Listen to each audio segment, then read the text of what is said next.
A lot of companies choose to use a PEO to take some of the management burden off of their CFO or finance team.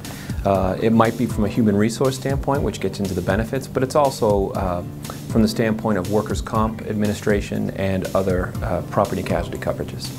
A PEO can be a great short-term option for small or early-stage companies because it can provide them with a complete solution with regards to benefits, payroll, general HR support.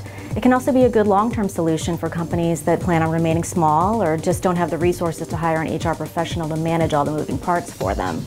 But for companies with modest growth plans and a small HR staff, you may actually want to consider an administrative services only model that can give you still some of the HR services that you need, but without completely outsourcing to a PEO. From the property casualty side, there's a number of risk management issues to think about. From a coverage perspective, workers' comp is always the one that CFOs or finance teams like to outsource to the PEO. It's a pay-as-you-go service. It's very easy to administer. Some of the issues that you can run into, depending on your expansion plans, if you're growing quickly, especially if you're going to be growing overseas, some PEOs are limited in their service capabilities with how they can manage that risk going overseas. Other side of that might be if you're hiring a lot of independent contractors, how will that workers' comp policy that's administered by the PEO, how is that going to roll up some 1099 employees that you may be responsible for had you taken them on as employees? There are a number of potential downsides to using a PEO, but with respect to benefits, I think the lack of control and limited choices in what you can offer are pretty big ones. You know, benefits are a substantial component of employee compensation, and when you're trying to recruit new talent and keep the good people you already have, you really want to have the flexibility into designing something that you know will be competitive.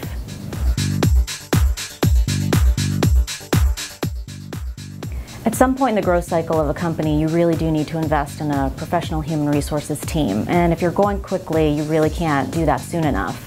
Once you have a solid HR presence, a PEO really becomes obsolete to some extent. And for benefits, particularly medical insurance, hitting the 50 employee mark really changes the strategy. Because at that point, you have to consider the fact that your health plan experience is now partially credible. For companies with poor risk, you may want to stay in the PEO and just continue to take advantage of the pooled rates. But for companies that are in a preferred industry with relatively healthy employees, you're probably going to be better off on a standalone basis.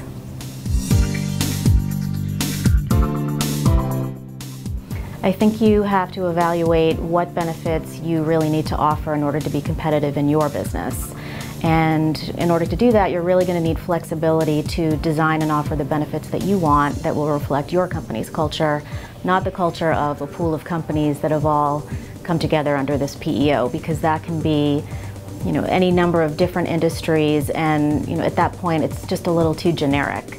So I think what you really need to do is take a look at the types of employees you're hiring, the people you need to recruit, and you go from there with the help of your broker. I think if I had one piece of advice to give to companies, I would say just don't wait too long. Once you have 100 employees, you're going to go looking for medical rates, and the carriers are going to want to see your claim experience so they can set appropriate rates. And if that experience isn't available, they're going to be pretty conservative, and you're going to end up paying more than you really need to. And based on my experience, I think you have to start evaluating all of this at around 20 employees. Because at that point, you really need to start building your HR foundation. They really are the key component in your success as an organization.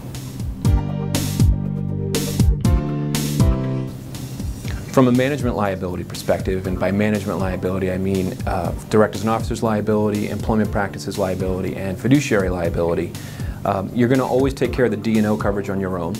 But oftentimes the PEO will be covering you for employment practices liability and fiduciary liability under a group program, meaning you're sharing limits and coverage with all the other entities that are part of that PEO.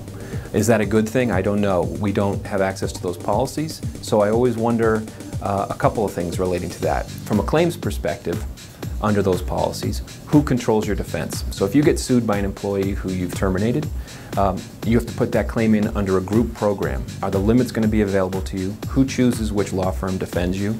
And what are some of the other issues? Those are the questions that you need to be asking your PEO. One other point relating to workers' comp relates to the loss experience and your experience modification. That's a technical term, but what it refers to is if you're a technology company, you're typically benefiting from some pretty good loss history. In other words, your employees really aren't having heavy workers' comp losses. So after a period of about 3 or 4 years, you're able to build up a positive loss history, which means you can get some pretty significant credits applied towards your workers' comp premium. When you shift out of a PEO, the question then becomes, is that your loss history or is it their loss history? And are you going to be able to take advantage of the 3 or 4 clean years that you've had and get some credits on your new program going forward?